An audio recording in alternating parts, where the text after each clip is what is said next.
मैं आगे बढ़कर के बात करना चाह रहा हूं जो विशेष तौर से हिमाचल प्रदेश में मुख्यमंत्री ने घोषणा की कि मैं एक बहुत बड़ा पैकेज देने वाला हूं। उस पैकेज के संदर्भ में आज की इस पत्रकार वार्ता में प्रमुख रूप से मैं आज कहने के लिए आपके बीच में हूं। हमें भी बहुत बड़ी उम्मीद थी कि हम सोच रहे थे कि अगर ये पैकेज आएगा तो उसमें बहुत सारी चीजें ऐसी होंगी जो प्रदेश सरकार की ओर से होंगी, लेकिन पैकेज की घोषणा की कि हिमाचल प्रदेश में राहत कार्य के लिए, राहत देने के लिए जिन लोगों के घर चले गए हैं, जिनकी जमीन चले गई है, जिनके खेत खलियान चले गए हैं, गौशाला चली गई है, पशु चले गए हैं, उनको राहत पैकेज की घोषणा की गई है और कहा गया कि 4,500 करोड़ रुपए के पैकेज की हम घोषणा करते हैं, 4,500 करोड़ रुपीस की। और उसमें उन कुछ चीजों का जिक्र किया है, राशि बढ़ाई है। अच्छा, जब उसमें हमने सारी जानकारी हासिल करने की कोशिश की, हमने कहा हमें बताइए तो सही कि अगर आपने ये सारा पैकेज दिया है, उस पैकेज के अंतर्गत है क्या क्या, उसमें क्या शामिल किया गया। शामिल ये किया कि 1,000 करोड़ रुपए मनरेगा से खर्च किया जाएगा। क्या मनरेगा प्रदेश सरकार की योजना है, स्कीम है क्या? क्या मनरेगा का बजट प्रोविजन प्रदेश सरकार के अधिकार क्षेत्र का है क्या? यह डिमांड ड्रिवन स्कीम है और जिसका पैसा केंद्र सरकार से आता है, उसको भी पैकेज का हिस्सा बना दिया। और उसके आगे बढ़ करके जब हमने और उसको खोलने की कोशिश की, उस पैकेज में जो केंद्र सरकार ने हिमाचल प्रदेश में प्रधानमंत्री आवास योजना के अंतर्गत 6,500 मकान स्वीकृत किए हैं, 6,500 हाउसेस, उसका अमाउंट लगभग 100 करोड़ से ऊपर बनता ही है,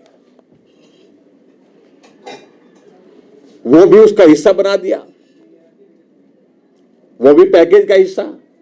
पैसा केंद्र दे रही है, केंद्र को ये गाली दे रहे हैं और उसके बाद उस पैसे को, केंद्र का जो पैसा, जो मकान का जो पैसा प्रधानमंत्री आवास योजना का 6,500 मकान दिए गए, तो वो भी उस पैकेज का हिस्सा है।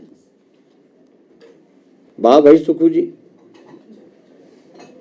क्या कमाल करते हैं आप। केंद्र की ओर से जो हमारा एसडीआरएफ के पैसे जो 2 इंस्टॉलमेंट में आया, लगभग 361 करोड़ रुपीस, वो भी उस पैकेज का हिस्सा है। फिर उसके बाद जो 315 करोड़ रुपए ऑडिट ऑब्जेक्शन के कारण थोड़ा सा उसका पोर्शन रुका हुआ था, उसमें से 190 करोड़ रुपए और आया, वो भी उस पार्ट का, उस पैकेज का हिस्सा है। और इसके अलावा आगे बढ़ करके जो एनडीआरएफ का पैसा एडवांस भेजा गया 200 करोड़ रुपए, वो भी उस पैकेज का हिस्सा है।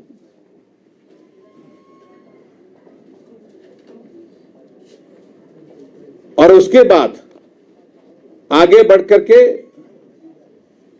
जो लोगों से छोटा छोटा कंट्रीब्यूशन मिला है, लगभग 225 करोड़ रुपए के लगभग, जो मेरी जानकारी, वो तो कुछ लोग 250 करोड़ बोल रहे हैं, सब्जेक्ट टू द कंफर्मेशन, लेकिन मेरी जानकारी के मुताबिक जो है 225 करोड़ के लगभग जो आपदा राहत के अंतर्गत जो है हिमाचल प्रदेश में अलग अलग लोगों ने पैसा दिया है, कर्मचारियों ने पैसा दिया है, समाज के हर वर्ग ने उसमें सहयोग दिया है, एनजीओज ने उसमें कंट्रीब्यूट किया है, इंडिविजुअल कंट्रीब्यूशन लोगों का है, मंदिरों का कंट्रीब्यूशन उसमें है, अलग अलग सामाजिक संस्थाओं का कंट्रीब्यूशन उसमें है।